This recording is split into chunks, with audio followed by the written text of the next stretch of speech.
On this episode, we talk Vimeo, the change on Facebook profile pics, and strategy around speeches.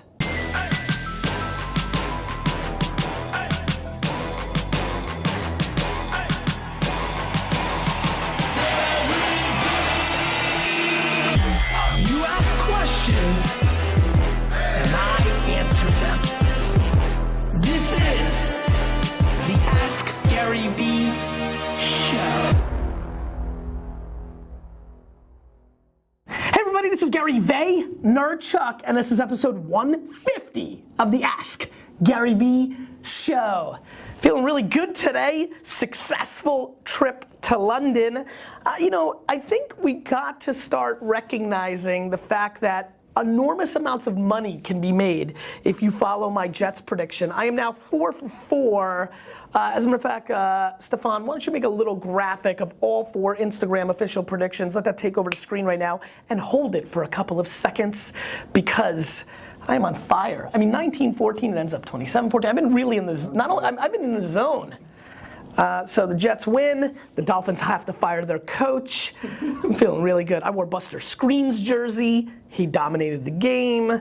Things are looking up. Bye week this upcoming week, so I get to relax and just sit back. Just sit back and watch other teams lose, so that's exciting for me. And the London show was remarkable. As a matter of fact, that last 8 minutes has to become a video in itself. We need to talk about that. That caught everybody's attention. If you didn't watch episode 149, make sure you do that. The Schmarber shirt is out and about. People are enjoying that. Feeling good. 150, a milestone. But in the way that we roll here, no special thrills, nothing. We'll reserve those for the hundreds. If we can get to 200, that would be exciting. And so, India, it's good to see you. Good to see All you good stuff? Gary. No, thank you. Yeah. India, let's get into the show. I hope your sparkling water is delicious. It's really good, thank you. Good. Let's do it. And from Joe, an attack. Joe. Oh, by the way, before we get into the show, we released this morning a very important film to me. Way too many people think that entrepreneurship is a young man's sport, and it is absolute golden era.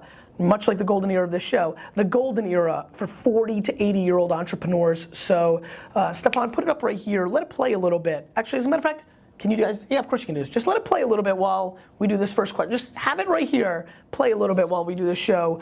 Let's link it up in YouTube and Facebook, and more importantly, so many of you have 40 to 80-year-old entrepreneurs in your friends and family network. You may not realize they're entrepreneurs because they grew up in a time where that wasn't practical.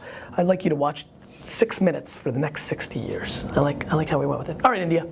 From Joe. Joe. In a tactic-obsessed world, how do you hammer home the truth that Wine Library TV succeeded because of you, not the daily videos? Interesting. So Joe's saying that the daily consistency, which seems like a proxy to success, isn't the reason it was successful. It was more of me and my talents. Joe, I think the answer is they're both correct. I mean, I would totally disagree with you that I lived it. If I had quit after the 9-month mark, it was me, I did it. A lot of things would be different today. Like, that just wouldn't have been a foundational piece of my narrative.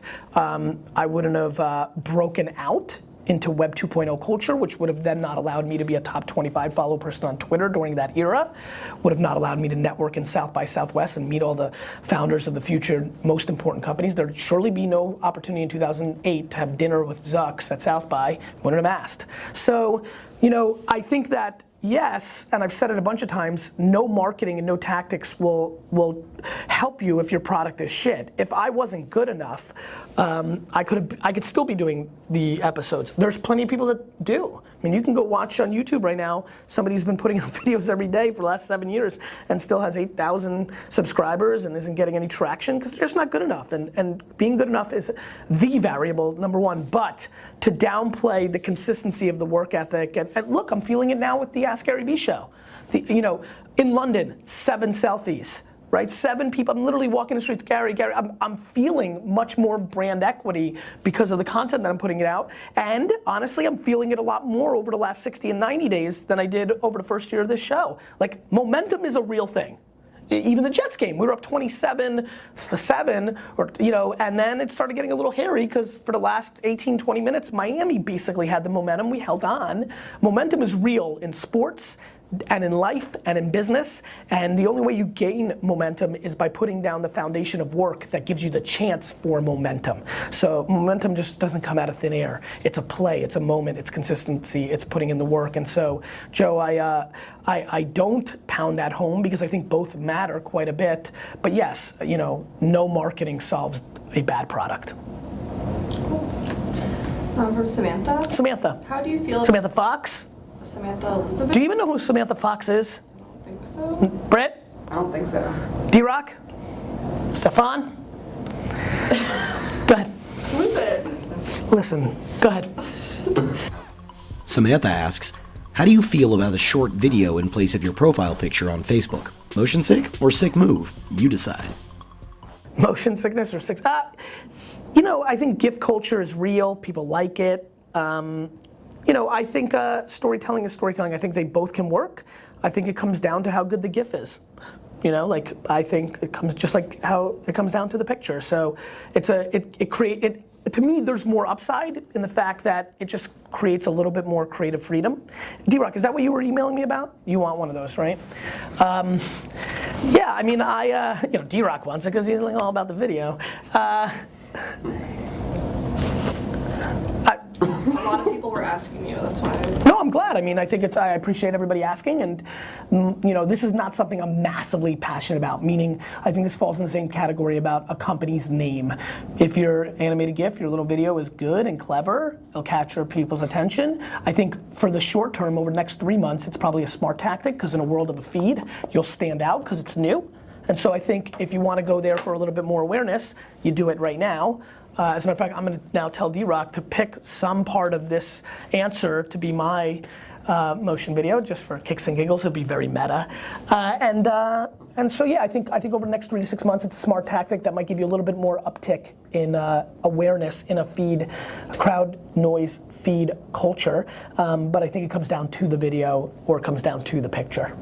One of the biggest reasons, one thing I will say is I didn't change my picture on Twitter for a very long time, even though I no longer looked like that dude, which I think is a pet peeve of mine. I just couldn't give up the consistency of, you know, you're so visual. The amount of times on Twitter where I'm like, wait a minute, that's Rick? He must have changed his profile. Like, so I would say that I like the idea of keeping something consistent in these small icon worlds after you pick something for a long period of time if you're trying to build a brand, if you're trying to get your content seen.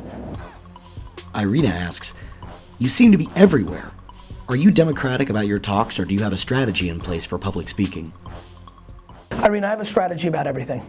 So I have a strategy for my public speaking. At this point in my career, I try not to speak much unless I'm getting paid my very expensive fee. It's a promise I made myself and my wife. So there's that. But when I am not getting paid, it is absolutely a disproportionate opportunity to do one of two things, which is build my brand. And you know, if I have to speak where I spoke recently where Hillary Clinton was first and Steve Forbes was behind me and I was in the middle, that's a good brand positioning. 90% of crowd, 98% of crowd didn't know who I was, but they sure knew that I was one of those 3 people, and that means something, and that makes them Google me up a little bit more. The other thing that I do is I really want to support certain communities. New Jersey tech scene, the Harlem tech scene is something that I'm going to be doing in the future. Interns, young people. So if there's something that emotionally feels right to me that I know that if I do it, people in the future will do it as well because that organization can leverage my name and I'm giving back to something that means something to me. Jersey, you know, kind of like the come up underdog area, you know, youngsters. Those are things that I'll invest my time into. But there's no like, sure. No, it's all like, no, sure. Matthew asks, what's the next industry to be turned upside down because they aren't adjusting to business models to fit changes in technology? I mean, the answer is everything.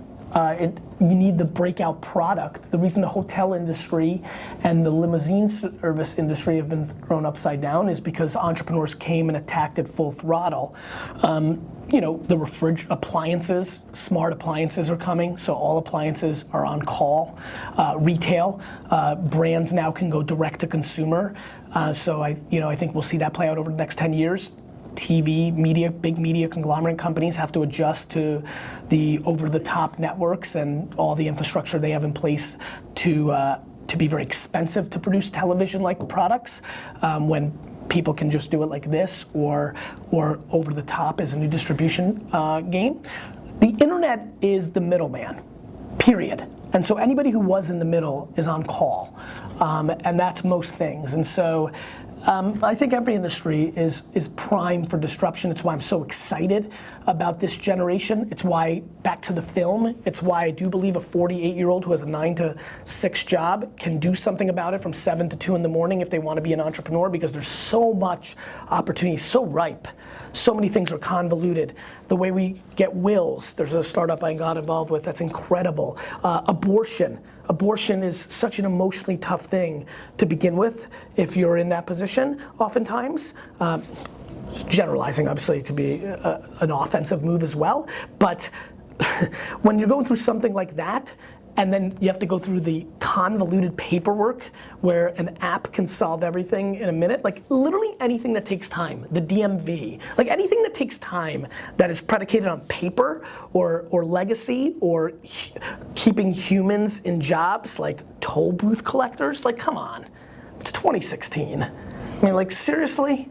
No disrespect, and you might be watching and you are or have a friend or relative that's a toll booth collector, like no joke, like they can make that money doing something that can probably bring them more upside than sitting on their phone playing Angry Birds. I mean, it's insanity. And there's a lot of insanity out there. And I'm excited about insanity getting punched in the mouth by innovation. Innovation, insanity. What's it gonna be a scene?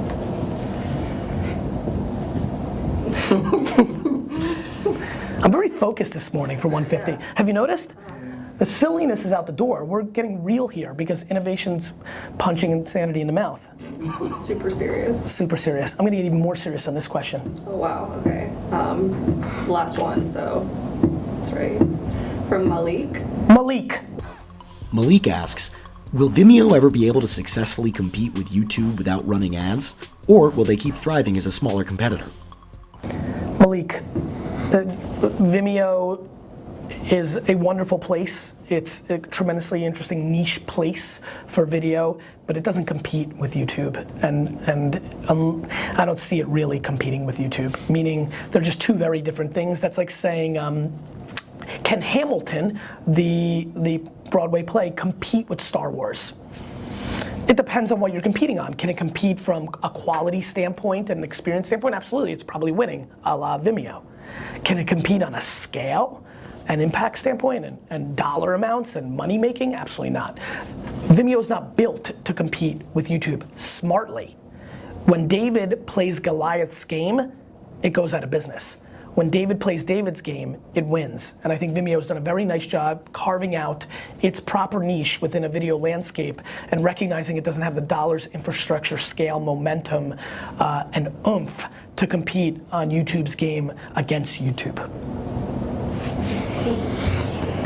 We're maturing as we get into the 150s. Maybe this will be the decade of seriousness.